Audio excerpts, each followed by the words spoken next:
bay đạp tới bờ đây mình bờ đây thơ một mọt ở đôi chưa cầm bông đạp bờ ta nhiệt nhóm ná đạp tới bờ đây tụ bay mình bờ đây cầm oi thơ một chú em cái lô thò nắng chú tam mốc anh em ấy tịch tao tham mà nắng chơi tầm miếng cầm lăng sầm đai và thò từ bạch bao chẳng đài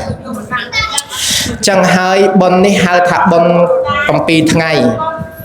bon cầm pi ngày đi bẹ qua năng bẹ khả năng nộp tiền bon cầm pi ngày bao giờ miền Thái Địa cao trong tới cái hào tháp bon khai ngõ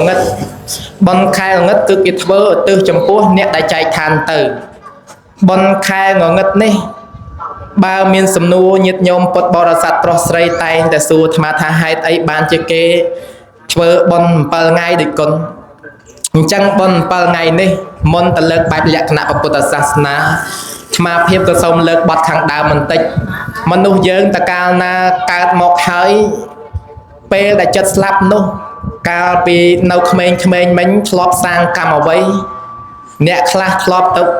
bong tray nè class flop tự đặt mong nè class flop sắm lập tắt bơm pơ ba prop sập bẹp giang xong prop sắm bát năng đam bay tục icon trao đó tập pe chỉ vật giờ nó về chất ở tới aram nó về nói chọt chấm pe aram nó cho chọt chấm pe bẹp na nè class slap tới toàn chạy drop icon trao ở khó khoai khoal chỉวันchất ở bên nơi chọt chấm pe slap từ pru bà nè na miền bon group nó ta cả than sôi nó tai nè na đây mình toàn miền bon group tê nơi cả cầm nát bắt đầu son là lơ pan đây nâng mùi đáy cái hào tập pet tập bị say cầm nát pride đôi xa ta rắm chọt chấm pe novel vol nó tam côn tam trao nâng sân mình toàn nâng ban đuôi ông pi cầm nát nâng té của thà rắm chọt chấm pe nâng nè class chân ta nè class tiết thọt phơi ông pơ ba bẹp na phơi ngôn sraយ៉ាងណាកាលពីនៅរស់មិញនៅតែពេលចែកឋានទៅបននឹងវាស្មើគ្នាបាបនឹងស្មើគ្នាអានឹងទៅកើតនៅកន្លែងឋានរូបកន្លែងយកមកបាលមកដុំសិនអានឹងបនតាន់គ្រប់ទេអញ្ចឹងលើខាងដើមតានេះបន្តិចអញ្ចឹងមនុស្សយើងកាលពីនៅរស់តែតែធ្វើអំពើបាបតែធ្វើអំពើបុណ្យធ្វើបាបបដាធ្វើបុណ្យបដាអញ្ចឹងហើយយើងថ្លឹងថ្លែងថាបុណ្យហ្នឹងវាមិនតាន់ស្មើគ្នាបាបហ្នឹងវាមិនតាន់នឹងកាត់កងទូទាត់គ្នាសងគ្នារួចដល់តែពេលអញ្ចឹងទៅមិនតាន់បានតកើតឯណាទេបានជាការកំណើតបដោះអាសន្ននៅលើផែនដីយើងសិនដោយការជាប់ចម្ពាក់ដោយការកាត់កងផលបុណ្យផលបាបហ្នឹងមិនតាន់រួចគ្នាថ្លឹងថ្លែងមិនតាន់ដាច់ដល់អញ្ចឹងនៅកើតទៅនឹងសិនដូចភិក្ខុមួយអង្គណាញោមភិក្ខុមួយអង្គហ្នឹងកាលពីលោកមិនតាន់សគត់លោកនឹងស្រឡាញ់ជីវរណានៅតែប្រកាន់ថាជីវរអញជីវរអញជីវរអញដល់តែពេលស្លាប់សគត់ទៅតែកើតជាចៃជីវរហើយមនុស្សយើងមើលអត់ដឹងទេតតែព្រះបានដឹងថ្ងៃមួយហ្នឹងមានភិក្ខុមួយអង្គយកជីវរយកទៅឲ្យអ្នកញោមម្នាក់នោះដល់ពេលអញ្ចឹងទៅចៃហ្នឹងស្រែកថាកុំយកជីវរខ្ញុំជីវរអញជីវរអញដល់អញ្ចឹងទៅមនុស្សយើងមិនដឹងឯណាដល់ព្រះប្រមាមើលថាអូភិក្ខុអើយកុំតាន់ឲ្យជីវរហ្នឹងទៅញាតញោមណាឡើយណាទុកនៅបាន7ថ្ងៃសិនទៅព្រោះចៃហ្នឹងអាយុតែ7ថ្ងៃទេអូកើតស្លាប់តែពីលោកទៅកើតជាចៃជាប់ជីវរណាដល់ចឹងអាចជាប់ចម្ពាក់នៅជីវរហ្នឹងនៅស្រ័យតែជីវរអញណែយ៉ាងណាមិញយើងញាតញោមពុទ្ធបរិស័ទទាំងអស់គ្នាកាលយើងនៅរស់ក៏ដូចគ្នាដែរដីអញផ្ទះអញស្រែអញទ្រព្យអញកូនអញប្រពន្ធអញចៅអញដល់អញ្ចឹងទៅនៅអញរហូតហើយអញ្ចឹងទេបានជាយើងមើលវាមិនដឹងថាគាត់នឹងស្លាប់ទៅកើតកន្លែងណាដល់មិនដឹងថាទៅកើតកន្លែងណាក៏នាំគ្នាធ្វើបុណ្យថ្ងៃស្លាប់ដំបូងយើងបានធ្វើដែរតែដឹងថាបានដល់ឬក៏មិនដល់វាមិនដឹងដល់អញ្ចឹងទៅវាសង្ស័យក៏នាំគ្នាធ្វើបុណ្យ7ថ្ងៃទៀតព្រោះកំណើតមនុស្សយើងស្លាប់ពីនឹងទៅកើតកលោដូចចៃដូចជីវរទៅកើតជាចៃអាយុកាល7ថ្ងៃនឹងដែរកើតកំណើតដោះអាសន្នដល់អញ្ចឹងទៅបានកូនចៅនឹងគេធ្វើតាមប្រពៃណីទំនៀមទម្លាប់របស់ពុទ្ធសាសនាបានគេនាំគ្នាធ្វើ7ថ្ងៃអាហ្នឹងរឿងបុណ្យដែលគេធ្វើ7ថ្ងៃណាដល់ហេតុអីបានគេធ្វើបុណ្យ100ថ្ងៃថាមនុស្សយើងតើកាលណាធ្វើបាបច្រើនបុណ្យវាច្រើនផ្សឹងខ្លែងគ្នាមិនបានយមបាលយមរាជហ្នឹងគេហៅឲ្យទៅជួបនៅឋាននរកសិនគេចាំកាត់ក្តីសិនគេថាបើសិនអ្នកឯងមានកូនមានចៅណាធ្វើបុណ្យឲ្យគ្រប់អញ្ចឹងគេឲ្យមកមួយថ្ងៃ ថាអ្នកឯងទៅរកមើលកូនចៅចុះបើសិនជាបុណ្យនឹងច្រើនជាងបាបអ្នកឯងទៅកើតជាមនុស្សវិញទៅតែបើមកអត់មានបានឃើញកូនចៅធ្វើបុណ្យឲ្យទេធ្វើបុណ្យមិនត្រូវទេអត់បានទេនៅរងកំណើតកើតនៅក្នុងឋាននរកអស់រយៈពេល100ថ្ងៃអញ្ចឹងហើយបានជាគេនាំគ្នាធ្វើបុណ្យ100ថ្ងៃព្រោះមានការកំណត់ផិនគេអញ្ចឹងណាញោមណាអញ្ចឹងហើយសង្ខេបបែបខ្លីប៉ុណ្ណេះយើងបកមកវិញបន្តិចតើអ្នកស្លាប់ទៅស្លាប់ហើយទៅណាអ្នកស្លាប់ទៅស្លាប់ទៅហើយណាអ្នកដែលស្លាប់ទៅយើងពិចារណាតាមធម៌ព្រះថាសង្ខារធម៌សង្ខារលោករបស់យើងនេះកាលណាដែលស្លាប់ទៅហើយរូបរាងកាយរបស់យើងដូចជាអង្កត់អស់ដែលដេកសង្កត់ទៅលើផែនដីរកផលប្រយោជន៍គ្មានណាញាតិញោមសូម្បីតែខ្ជុំក៏មិនអាចបប្រើការបានដែរឈើវាអាចប្រើការបានខ្លះតែរូបរាងកាយរបស់យើងស្លាប់ទៅហើយมันមានប្រយោជន៍ទេដូច្នេះជារូបកាយដែលអាសោចដែលគេខ្ពើមរអើមព្រលឹងនេះក៏ចេញចាកពីរូបកាយនឹងទៅហើយរូបកាយនេះមិនដឹងទេដូច្នេះអ្នកដែលស្លាប់ទៅវាប្រៀបហាក់បីដូចថាជាផ្ទះណាញាតិញោមណាយើងពិចារណាមើលផ្ទះរបស់យើងកាលណាដែលយើងឆេះផ្ទះអស់មួយហើយយើងត្រូវការទៅរកលុយណាដើម្បីយកមកធ្វើផ្ទះថ្មីមួយទៀតយ៉ាងណាមិញរូបរាងរបស់យើងកាលណាដែលស្លាប់ទៅហើយដូចអាភ្លើងឆេះផ្ទះដែរអញ្ចឹងព្រលឹងរបស់យើងវាចេញពីរូបរាងកាយហ្នឹងទៅរកកន្លែងថ្មីមួយទៀតហើយដើម្បីទៅចាប់ជាតិអញ្ចឹងមនុស្សយើងតកាលណាដែលស្លាប់ទៅហើយនឹងទៅរកកន្លែងថ្មីចាប់ជាតិយ៉ាងណាមិញដែលព្រលឹងនោះតែនាំទៅចាប់ជាតិបានដោយសារអីដោយសារតែបុណ្យចុះអ្នកដែលណែធ្វើផ្ទះហ្នឹងបានកើតមានផ្ទះហ្នឹងនៅបានដោយសារអីដោយសារតែបច្ច័យដោយសារតែលុយបានអាចធ្វើផ្ទះបានយ៉ាងណាមិញអ្នកដែលចែកឋានទៅហើយនោះបើថាចង់ឲ្យយើងកំណើតមកកើតជាមនុស្សទេវតាវិញបានតតែធ្វើបុណ្យអីចឹងបុណ្យដើម្បីធ្វើឲ្យដល់អ្នកស្លាប់ទៅនឹងធ្វើយ៉ាងណាទៅបានបើយើងនិយាយអំពីកិច្ចនៃតក្ខណានុបទានញាតិញោមពុទ្ធបរិស័ទកិច្ចនៃតក្ខណានុបទាននេះឲ្យឈ្មោះថាចន្ទកិច្ចសង្គ្រោះចូលហេតុនៅក្នុងបញ្ញកិរិយាវត្ថុទាំងឡាយ10យ៉ាងអញ្ចឹងបញ្ញកិរិយាវត្ថុទាំងឡាយ10យ៉ាងនោះមានអីខ្លះដើម្បីបានបុណ្យឲ្យដល់អ្នកដែលចែកឋានទៅអ្នកខ្លះធ្វើបុណ្យច្រើនដែរក៏ប៉ុន្តែធ្វើមិនត្រូវអ្នកស្លាប់ទៅអត់អាចទទួលយកបានដោយសារតែខ្លួនឯងនឹងធ្វើមិនត្រូវធ្វើអស់រាប់រយរាប់លានរាប់ម៉ឺនរាប់សែនរាប់កោតចង់បញ្ចប់អ្នកដែលស្លាប់ទៅអត់ទទួលបានសោះញាតិញោមឯងពិចារណាមើលព្រះបាទពំពិសាញាតិញោមព្រះបាទពំពិសាអាងតែខ្លួនជាស្ដេចញាតិញោមណាធ្វើបុណ្យហ្នឹងចុះស្ដេចអត់ទ្រព្យច្រើនញាតិញោមស្ដេចទ្រព្យច្រើនណាដល់អញ្ចឹងធ្វើបុណ្យថ្ងៃហ្នឹងអស់ច្រើនអាងខ្លួនស្ដេចអត់ចូលប្រកេនខ្លួនឯងទេញាតិញោមណានឹងឲ្យគេចូលប្រកេនផ្ទាល់ប្រកេនជំនួសដល់ទៅហើយអ្នកស្លាប់ទៅហ្នឹងត្រូវជាមេត្តាបិតារបស់ខ្លួននឹងញាតិការរបស់ខ្លួនអាចទទួលយកបានទេអញ្ចឹងហើយកន្លែងនេះ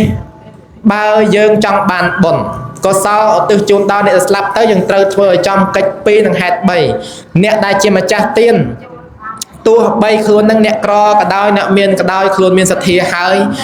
ធ្វើកុំឲ្យស្ដាយក្រោយអីចឹងហើយដើម្បីបានជាបុណ្យកុសលដល់អ្នកចែកឋានទៅនោះគេធ្វើចំកិច្ច2ហេតុ3ទី1គេឲ្យឈ្មោះថាទានអ្នកមយៈបុណ្យកើតអំពីទានបុណ្យកើតអំពីទាននោះតើអ្វីឧទាហរណ៍ថាញាតិញោមពុទ្ធបរិស័ទប្រុសស្រីដែលជាម្ចាស់នៃទានបានបំពេញនៅក្នុងថ្ងៃនេះខំប្រឹងលើកតុលើកដាក់លាងចានលាងឆ្នាំងលាងប៉ាន់លាងពែងបរិច្ចាគច្រាក់ចាយចំណាយធនធានដើម្បីដាំបបរដាំបាយនៅជូនបច្ច័យជូនលុយជូនកាក់ដល់ពុកម៉ែដល់ម៉ែឪដល់ប្រសង់ដល់យាយដល់តាហ្នឹងអានឹងហៅការបរិច្ចាគទានអ្នកមយៈបុណ្យកើតអំពីទាន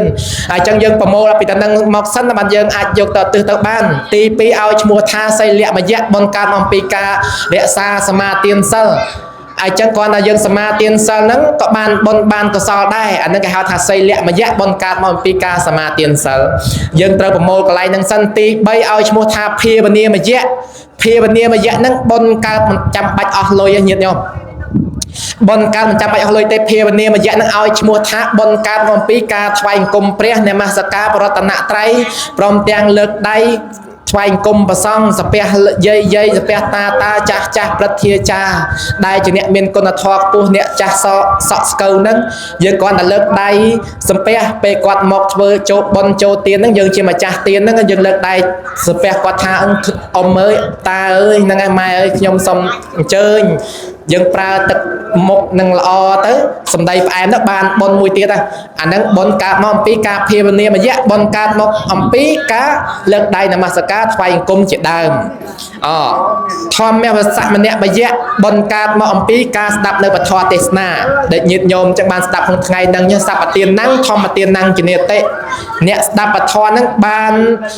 បុណ្យបានអានិសង្សច្រើនណាស់កើតមានបញ្ញាផងបានបុណ្យឧទ្ទិសដល់អ្នកស្លាប់ទៅផង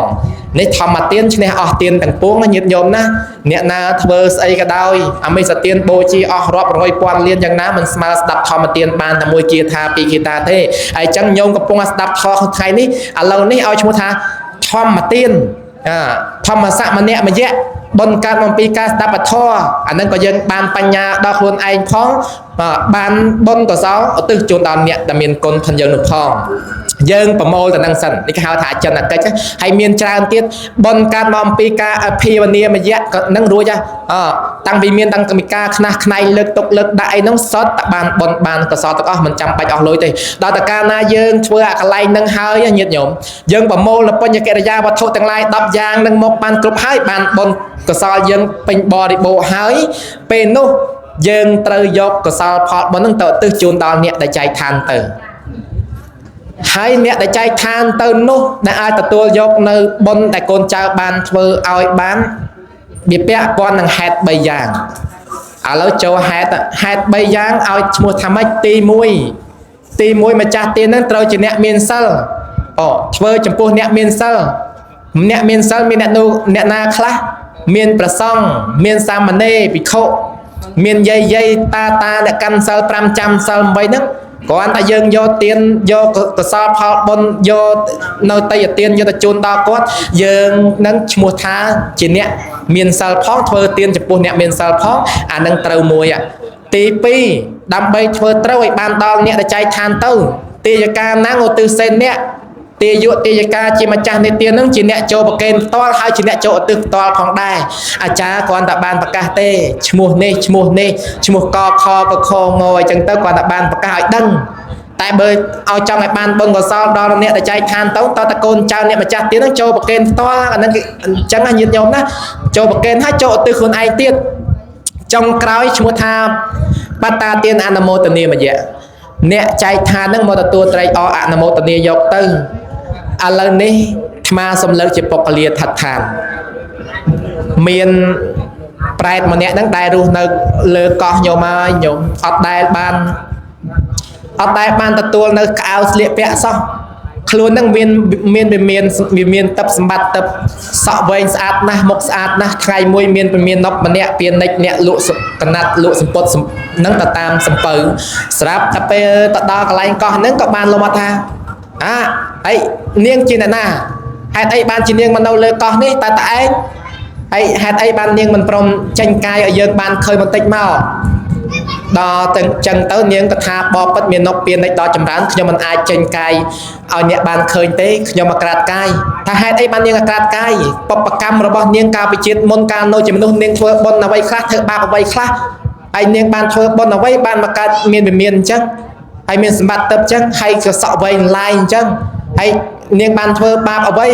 បាននាងមានអាក្រាតកាយអត់មានក្អៅស្លៀកដល់អញ្ចឹងនាងថាកាលខ្ញុំពីនៅរស់មិញហ្នឹងខ្ញុំជាមនុស្សលោកម្នាក់គេដែរដល់អញ្ចឹងទៅធ្វើអំពើបាបថ្ងៃនោះមានបរិសម្នាក់ហ្នឹងមកផឹកស្រាស្វឹងផ្ទះខ្ញុំលួចដោះអាវផិនគាត់ដោយផលកម្មផិនខ្ញុំបានសាងតែប៉ុណ្្នឹងនាំឲ្យខ្ញុំមកកើតជាប្រែតអត់មានក្អៅហើយដោយអានុភាពដែលខ្ញុំបានដាក់បាតបានប្រកេនចង្ហាន់ដល់ព្រះសង្ឃតែមួយពេលសោះខ្ញុំប្រាថ្នាថាខ្ញុំមានសម្បត្តិទឹកមានទឹកឥឡូវខ្ញុំបានសម្រេចមែនដល់អញ្ចឹងមាននប់ស្ដាប់ឮខ្ញុំស្ដាប់ឮអាណិតដល់នាងណានាងនឹងអភ័ព្វអត់មានក្អៅស្លៀកស្រាប់តែពេលហើយនឹងខ្លួនជាអ្នកលក់សំពៅលក់សំពត់លើសំពៅហ្នឹងក៏បានយកសំពត់ហ្នឹងយកទៅជូននាងមកត្បូងដល់តែពេលហើយនាងហ្នឹងក៏លុកដៃយកបានដល់យកបាន មាននប់ថាចុះហេតុអីបានជានាងមិនអាចទទួលយកបានប្រែតនឹងក៏បានប្រាប់មាននប់ថាបបពិតមាននប់ដល់ចម្រើនបើមាននប់អាណិតដល់ខ្ញុំមែនសូមយកសម្ពុតនេះទៅជូនដល់បុគ្គលដែលជាអ្នកមានសិលចុះហើយសមត្ថកសលផលបុណ្យឲ្យខ្ញុំទៅខ្ញុំទទួលយកបាននៅលើសំពៅកដាលកោះកដាលសមុទ្រតរអ្នកមានសិលឯណាញាតញោមហើយមានឧបាសកម្នាក់អ្នកកាន់សិល5ទៅសមាទានសិលរួចញាតញោមអីមើល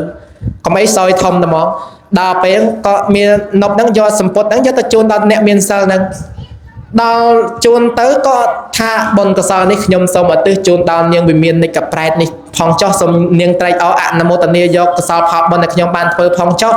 ថាតែប៉ុណ្្នឹងញោមមកញោមនាងហ្នឹងក៏ស្រាប់តែប្រែកាឡាហ្មងប្រែកាឡាពីអត់មានកៅមកជាមានកៅខ្លាយទៅជាទេធីតាមកពេជ្រភ្នែកហ្នឹងមានកៅស្លៀកស្អាតណាស់ហើយនាងហ្នឹងក៏បានអរគុណដល់មាននប់បានជូនពរដល់មាននប់រឿងនេះអាត្មាចង់បញ្ជាក់ប្រាប់ញាតិញោមពុទ្ធបរិស័ទអានេះពុទ្ធបរិស័ទទាំងឡាយដោយពុកលាឋិដ្ឋាននៅក្នុងគម្ពីរបត្រៃបិដកបេតវត្ថុភាគ56នេះចង់សម្ដែងថាបើសិនជាកុលបុត្រណាកូនចៅណាម្ចាស់ទានណាអ្នកណាដែលបានធ្វើតក្កណានុបទានចូលធ្វើចំពោះបុគ្គលដែលជាអ្នកមានសិលនឹងបញ្ជាក់តំណឹងណាបើអត់ធ្វើចំពោះអ្នកមានសិលទេมันអាចទទួលបានដូចនាងប្រែតនឹងអញ្ចឹងនាងប្រែតនឹងឃើញมันអាចទទួលបានដោយសារយើងធ្វើអត់ចំពោះបុគ្គលដែលជាអ្នកមានសិលយើងធ្វើខុសហើយសួរថាបើយើងអត់ធ្វើចំពោះអ្នកមានសិលសួរថាបុណ្យនឹងបានទេបានដល់អ្នកណាបានដល់អ្នកនៅរស់ហ្នឹងហើយអ្នកនៅរស់ហ្នឹងបានដែរតែអ្នកស្លាប់ហ្នឹងអត់មានបាយកាហាយទឹកនោះអត់រងទុក្ខវេទនាលំបាកតោកយ៉ាគ្មានអ្នកណាជួយទេអត់បាយ7ថ្ងៃរហូតដល់100ថ្ងៃឥឡូវយើងគិតមើលបើសិនជាញោមធ្វើបន់ខុសចាប់តាំងពីថ្ងៃគាត់ស្លាប់ទី1មកដល់ថ្ងៃទី7ហ្នឹងអត់បាយ7ថ្ងៃយើងអាណិតដល់គាត់ដែរគាត់នឹងជាអ្នកមានគុណមានឧបការៈគុណធ្ងន់ចំពោះយើងណាស់ញាតិញោមអើយកាលណាដែលបានពពោះកូន7ខែ9ខែ10ថ្ងៃតម្រាំតែបានកើតដល់ប៉ុណ្ណេះគាត់រងទុក្ខលំបាកម្រំចាំកូនចាំចៅបានរកទ្រព្យសម្បត្តិបានប៉ុណ្ណេះគាត់រងទុក្ខលំបាកគ្រប់សពបែបយ៉ាងយើងគិតមើលពេលខ្លះម្ដាយឪពុកពពោះកូន9ខែ10ថ្ងៃឪពុករងរាប់ទាំងអស់ញាតិញោមណាម៉ែនៅលើភ្លើងម៉ែនៅលើអាឆ្អើហ្នឹងឪពុកខំប្រឹងដុតភ្លើងមើលការខុសត្រូវរត់ទៅធ្វើស្រែចម្ការច្បារដំណាំតែឯងទៀតណាយើងគិតសង្វេគពីគុណឪពុករបស់យើងណាការគាត់នៅរស់គាត់ខំប្រឹងទៅធ្វើការស៊ីឈ្នួលគេការគាត់មិនទាន់មានមិនទាន់បានទៅស៊ីឈ្នួលគេពេលខ្លះត្រូវគេស្ដីត្រូវគេវាយគេដំគេជេរយ៉ាងណាកដាលថ្ងៃកោភ្លៀងមិនទះយ៉ាងណាឲ្យតែបានលុយមកចិញ្ចឹមកូនណាឲ្យតែបានលុយមកចិញ្ចឹមម៉ែអីចឹងទេគាត់នឹងខំប្រឹងឲ្យគាត់មិនល្អូមិនទាន់ទេនេះគឺជាគុណរបស់ឪពុកយើងមិនអាចនឹងកាត់ថ្លៃបានទេយើងពិចារណានៅធម្មសង្វេគប៉ុណ្ណេះនៅគុណរបស់គាត់អញ្ចឹងហើយឥឡូវនេះអស់រយៈកាល73ឆ្នាំគាត់ក៏បានចែកឋានទៅគាត់រងទុក្ខលំបាកព្រោះកូននឹងច្រើនអ្នកណាស់យើងមិនអាចនឹងរៀបរាប់អស់បានទេឥ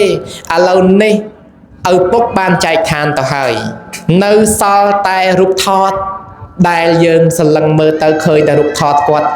ថតញញឹមគាត់ទៅទាំងញញឹមទៅទាំងមិនសោកស្ដាយទៅដោយជំងឺរោគគាពៀតនៅសល់តែម្ដាយមួយទេចឹងហើយកុំស្ដាយក្រោយធ្វើបុណ្យតាន់ខែភ្លឺអ្នកណាធ្វើបុណ្យតាន់ខែភ្លឺជូន100ឃើញ100ជូនលុយ$100ដល់ម៉ែឲ្យពរកាលណាបានពរជ័យកាលហ្នឹងអាហ្នឹងគាត់នៅរស់គេហៅថាបុណ្យខែភ្លឺអ្នកដែលចែកឋានទៅឲ្យនោះយើងធ្វើទាំងព្រាវធ្វើទាំងរាវទេយើងមិនអាចនឹងមើលថាដឹងតែគាត់ទៅកើតនៅកន្លែងណាទេដូច្នេះហើយអាត្មាឲ្យញាតិញោមធ្វើឲ្យចំកិច្ចពីដង្ហេតុ3ហ្នឹងទៅអាចធ្វើទិសជូនដល់គាត់បានតែសំលើកមកក្រោយបន្តិចសំខាន់អ្នកដែលនៅរស់អ្នកដែលនៅរស់គឺគាត់កំពុងតែដៃត្រទទួលយកកើតកំពុងកនៅឈរថ្មិញនៅមានយករបស់ណាតុនយកមកជូនគាត់កុំឲ្យធ្វើត្រីដុតមួយត្រីរស់ប៉ិនផ្លូវយកក្បាលមកឲ្យម៉ែខ្លួនហូបខ្លួនឯងវីបបដ ாய் ម៉ែអង្គៀមអត់កើតអលិញអស់ថ្មិញទៅហើយអញ្ចឹងហើយយើងគួរតែធ្វើនឹងធ្វើឲ្យមើលផងកុំឲ្យថាម៉ែថ្ងៃនេះកូនដុតត្រីមួយអីចឹងម៉ែឯងយកក្បាលលើខ្លួនឲ្យកូនអានឹងវីបហើយគេឲ្យកន្លែងណាសាច់ឲ្យម៉ែបានថាអញ្ចឹងកាលយើងនៅតូចមិញញាតិញោមពិចារណាមើលចុះ quạt và chọc bài dương màn đòn hay quạt ai mà hộp ngành dương và màn đòn hơi quạt ngụy tức ở dương ban màn đòn hay quạt tinh khao ở dương pẹ ban màn đòn hay có màn cặp play hơi mông dương pra mông quạt ở màn dương pra và chay quạt ở màn quạt mình đai cất cú ấy na dương nhôm á mình đai cất cú tê thà nè con anh pra phần con pra phần mai phần này là con anh tơ song mai với nhá quạt đai dây pin năng tê nhiệt nhômแต่ដល់ពេលកូនវិញគាត់ខំប្រឹងចាំបីបាច់ថែរក្សាដល់ទៅពេញវ័យម៉ែថ្ងៃមួយដាច់លុយទៅខ្ចីលុយកូនម៉ែកូនអើយម៉ែខ្ចី 20,000 ណែម៉ែខ្ចី 20,000 ហ្នឹងឲ្យការខ្ញុំ 50,000 មកតាមឲ្យខ្ញុំឲ្យខ្ចីអាហ្នឹងមានអញ្ចឹងដែរហើយដល់ពេលម៉ែគិតម៉ែវិញម៉ែការចិញ្ចឹមគាត់ចិញ្ចឹមកូនដែលទៀមទាទេយើងពិចារណាអំពីតំណឹងញាតិញោមពុទ្ធបរិស័ទអញ្ចឹងយើងសង្វេគសំណោះណាស់ក្នុងនាមជាកូនយើងមិនត្រូវប្រកបធម៌អកតញ្ញូឡើយញាតិញោមពុទ្ធបរិស័ទប្រុសស្រីទាំងអស់គ្នាយើងពិចារណាឃើញគុណគាត់ដែលមិនអាចកាត់ថ្លៃបានបើតាមកតិបណ្ឌិតលោកបានពោលថាចេះមហាសមុទ្រគេអាចវាស់បានចម្រៅប៉ុន្មានគេអាចវាស់បានតែគុណរបស់ម្ដាយគុណរបស់ឪពុកយើងនេះมันអាចវាស់ដឹងថាប្រមាណម៉ែត្រទេចម្ងាយពីគោលដៅមួយទៅភពដតីទៅផែនដីដតីគេអាចវាស់ដឹងថាប្រមាណម៉ែត្រប្រមាណយោជតែគុណរបស់ឪពុកម្ដាយរបស់យើងនេះมันអាចវាស់ដឹងថាប្រមាណម៉ែត្រប្រមាណយោជទេធំណាស់ធំជាងព្រឹត្តពីទៅទៀតចឹងហើយអ្នកណាដែលធ្វើឲ្យម៉ែឪនឹងហូរទឹកភ្នែកហែឆ្លងទឹកភ្នែកគាត់មិនរួចទេចឹងហើយយើងកុំធ្វើឲ្យគាត់ពិបាកចិត្តអីវ័យគាត់នេះគឺជាវ័យជរាវ័យគាត់កំពុងតែមានទុក្ខហើយគាត់នៅបានប្រមាណទៀតពិចារណាមែនទៅមនុស្សយើងអ្នកខ្លះអង្គុយក៏ស្លាប់ដេកក៏ស្លាប់ដើរក៏ស្លាប់ដល់តែពេលដេកក៏ស្លាប់ដែរអានឹងគេហៅថាកម្មរបស់មនុស្សយើងណាហើយមនុស្សយើងវាស្លាប់ហ្នឹងវាមានហេតុមានបច្ច័យភិនវាមិនចេះតែស្លាប់ទេញាតិញោមណាហើយចឹងអាយុដែលកយេនមរណៈមនុស្សយើងហ្នឹងពេលខ្លះអស់អាយុណាអាយុយើងវាអស់ទៅក៏ស្លាប់ក៏មានដែរហើយមួយទៀតបញ្ញកយេនមរណៈអ្នកខ្លះស្លាប់ដោយអស់បុណ្យយើងធ្វើមកបានតិចដល់អញ្ចឹងបុណ្យយើងវាអស់អញ្ចឹងយើងត្រូវធ្វើបុណ្យថែមហើយបើយើងមិនធ្វើបុណ្យថែមទេស្លាប់តែប៉ុណ្្នឹងឧទាហរណ៍ថាអាយុយើងមកបាន73យើងអត់ធ្វើបុណ្យថែមបើយើងធ្វើបុណ្យថែមបាន8កុដអីចឹងទៅអានឹងអញ្ចឹងញាតិញោមណាវាមិនខុសពីម៉ូតូទេម៉ូតូជិះពីចង្ងាយ1គីឡូមកដល់អាកន្លែង73គីឡូហ្នឹងវាត្រូវធូរកង់ទៅមុខលេងរួចហើយបើចង់ឲ្យទៅមុខទៀតអាឆ្ងាយពី73គីឡូទៅដល់មុខទៀតបានដល់80គីឡូមិនត្រូវធ្វើមិនបានត្រូវសັບកង់ហ្នឹងបញ្ចូលខ្យល់ថែមយ៉ាងណាមិញមនុស្សយើងអញ្ចឹងដែរញាតិញោមណាចង់ឲ្យបានអាយុវ័យហ្នឹងធ្វើបុណ្យថែមមួយទៀតមនុស្សយើងស្លាប់ទៀតគេហៅថាកម្មកយេនមរណៈស្លាប់ដោយសារតែកម្មកាត់ផ្ដាច់ពីជាតិមុនអតីតកាលឡើងមកធ្វើកម្មអ្វីឧទាហរណ៍តធ្លាប់សម្លាប់គេជាតិហ្នឹងគេមកគេសម្លាប់វិញអាយុយើងតម្រោះបានតែ50ឆ្នាំទេឬក៏20ឆ្នាំទេមកដល់គេសម្លាប់វិញអញ្ចឹងទៅអញ្ចឹងហើយបានថាសង្ខារធម៌សង្ខារលោកអាយុសង្ខាររបស់យើងមិនទៀងទេមានគាថាមួយព្រះអង្គបានត្រាស់សម្ដែងពុទ្ធឱវាទព្រះពុទ្ធគាថាព្រះអង្គសម្ដែងថាអ្នកដែលសាងអំពើបាបតែងសោកស្ដាយនៅទង្វើដែលខ្លួនបានធ្វើហើយតែងតែកើតទុក្ខក្តៅក្រហាយអស់កាលជានិច្ចក្តៅក្រហាយទាំងមនុស្សរហូតដល់ក្តៅក្រហាយក្នុងឋាននរកទៀតអានឹងអ្នកដែលសាងអំពើបាបមានសេចក្តីសៅហ្មងពេលដែលខ្លួនឯងបានចិត្តស្លាប់ទៅក៏គិតពិចារណាថាណោអញបានធ្វើអំពើបាបធ្ងន់ណាស់ណោតើខ្ញុំស្លាប់ពីនេះទៅកើតនៅតាណាហើយមនុស្សយើងតើកាលណាស្លាប់ទៅអាកម្មកតិនិមិត្តហ្នឹងវាមកទាញហ្មងអាហ្នឹងមីញាតិញោមដល់តែពេលយើងចិត្តស្លាប់ទៅវាមកទាញយើងគេឲ្យយើងឃើញតែអាទង្វើបាបដែលយើងបានធ្វើហ្នឹងណាយើងធ្លាប់វាយអាម៉េចយើងធ្លាប់ធ្វើបាបអាម៉េចដល់ពេលអាចិត្តស្លាប់ហ្នឹងវាទាញយើងកិលេសមាអាកម្មនិមិត្តហ្នឹងវាមិននិមិត្តឲ្យយើងឃើញតែហ្មងអញ្ចឹងហើយយើងកុំធ្វើអំពើបាបតែកាលណាធ្វើបាបច្រើនពេកពេលចិត្តស្លាប់ទៅវាទាញទៅបាបទេហើយដល់ពេលហើយព្រះអង្គបានត្រាស់សម្ដែងនៅគាថាមួយទៀតថាបុគ្គលដែលជាអ្នកធ្វើបុណ្យតែងតែរីករាយនៅក្នុងโลกនេះនិងโลกខាងមុខដោយហេតុតែខ្លួនឯងហ្នឹងបានសាងបុណ្យទុកក៏រីករាយនៅក្នុងបុណ្យនេះដូច្នេះអ្នកនោះដល់ពេលចិត្តស្លាប់ទៅឃើញតែសบายមើលទៅឃើញតែឋានសួគ៌អត់មានអាឋាននរកមកទាញទេដល់អញ្ចឹង ស្លាប់តែលោកទៅព្រោះទៅកើតឋានសួគ៌ទៅអាហ្នឹងអញ្ចឹងហើយយើងកុំតែពឹងបនកូនបនផិនអីគេធ្វើឲ្យយើងមើលឃើញទេយើងធ្វើឯងទុកឲ្យហើយទៅញាតិញោមហ្នឹងដូច្នេះអាត្មាក៏សូមលើកយកមកធម៌ទេសនានៅក្នុងទីនេះចង់ឲ្យញាតិញោមពុទ្ធបរិស័ទបានពិចារណានៅអាយុសង្ខាររបស់ខ្លួនផងចង់ឲ្យពិចារណាអ្នកដែលបានចែកឋាននឹងគុណរបស់គាត់បានបំពេញជាមួយយើងតាំងពីតូចដល់ធំផងហើយកុំភ្លេចនៅក្នុងស្អែកនេះបើចង់បានបុណ្យកុសលដល់លោកឪពុកកុំភ្លេចធ្វើចំពោះអ្នកមានសិលចំណាយពេលវេលាត្រឹមតែ10នាទីទេ10នាទីឬ20នាទីចូលមកសមាទានសិលហើយថាតាមអាចារ្យដឹកនាំអាចារ្យក៏ខំប្រឹងប្រកាសកុំឲ្យតែអាចារ្យប្រកាសថាម៉ែអូនអើយម៉ណេះណាអូនអើយម៉ណេះមកមួយបាត់មួយមកមួយចេញមួយបាត់ពីរមកពីរបាត់បីយូរទៅចេះតែអស់ទៅអត់មានម្ចាស់ទានមកស្ដាប់ធម៌អត់មកសមាទានសិលអត់មកទិសស្ដាយលុយទៅទេស្ដាយលុយទៅទេខាតបុណ្យទៅទេអត់បានដល់អ្នកស្លាប់គោបំណងធ្វើជូនដល់អ្នកស្លាប់ដល់ពេលអត់ចូលប្រកេនអត់ចូលវេអត់ចូលទៅអត់បានដល់លីងហើយចន់អ្នកញាតញោមដែលបានមកធ្វើបុណ្យជាមួយនឹងបានបុណ្យតែអត់បានបើគេធ្វើបុណ្យតក្កណានុបទានទៅដល់ញាតយើងនឹងមកចូលរួមនឹងយើងគ្រាន់តែទៅដល់ញាតឈ្មោះញាតយើងដែរទៅអាហ្នឹងយើងបានដែរឃើញទេចឹងបុណ្យនេះបានន័យថាបានបុណ្យធំណាស់ហើយអ្នកដែលបានមកធ្វើបុណ្យនឹងបានអានិសង្សអីអ្នកនៅរស់នឹងបើញោមបានចូលបច្ច័យនឹងក្នុងការរំលែកនៅសេចក្តីទុក្ខមានបច្ច័យ4បានអានិសង្ស4ដែរអានិសង្សទី1អ្នកឲ្យចៃវរៈឈ្មោះថាឲ្យពរកើតជាតិណាមានពរសម្បូរស្អាតមានសម្បត្តិទឹកទៅកើតឋានសួគ៌ហើយសោយសម្បត្តិទឹកអស់រាប់រយពាន់នៃកាប់អីនោះមានសម្បត្តិទឹកនៅឋានសួគ៌